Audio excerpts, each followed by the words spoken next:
भारतीय छात्रों को ह्यूमन शील्ड की तरह इस्तेमाल कर रही है यूक्रेन की आर्मी। छात्रों ने वीडियो जारी कर बताए हालात। रूस ने यूक्रेन के 2 शहरों में किया सीजफायर का ऐलान। दूसरे देशों के छात्रों को निकालने तक नहीं होंगे हमले। आईएसआईएस ने ली पाकिस्तान के पेशावर में हमले की जिम्मेदारी। कल हुए हमले में मारे गए थे 50 से ज्यादा लोग। नमस्कार, मैं हूं संजय सेठी, आप देख रहे हैं जय श्री टाइम्स।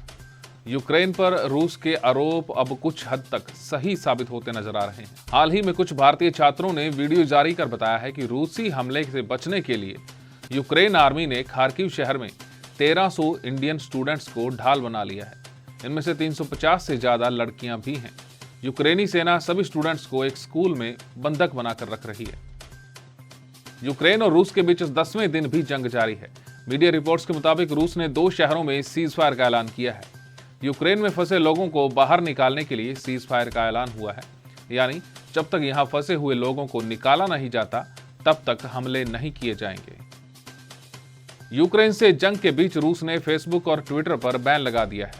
पुतिन प्रशासन ने कहा है कि रूसी मीडिया के कंटेंट पब्लिशिंग में भेदभाव करने की वजह से प्रतिबंध लगाया गया है। रूसी सेंसरशिप एजेंसी ने कहा है कि फेसबुक ट्विटर के खिलाफ 26 मामले आए थे, जिसके बाद यह फैसला किया गया है। यूक्रेन के न्यूक्लियर प्लांट पर रूसी हमले के बाद यूएन की इमरजेंसी मीटिंग बुलाई गई। इसमें रूसी एम्बेसडर ने कहा कि एटमी प्लांट पूरी तरह से काम कर रहा है और वहां रूस की कोई दखलंदाजी नहीं है। यूएनएचसीआर के ताजा आंकड़ों के मुताबिक रूसी हमले के बाद से 8 दिन में करीब 10 लाख नागरिकों ने यूक्रेन छोड़ दिया है।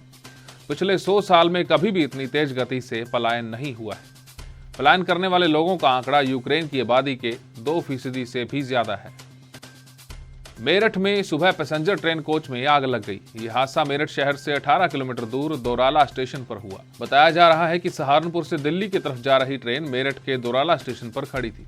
अचानक ट्रेन के कोच में धुआं उठने लगा। इंजन के पीछे वाले डिब्बे ने भी आग पकड़ ली। यात्री ट्रेन से कूदकर जान बचाने लगे।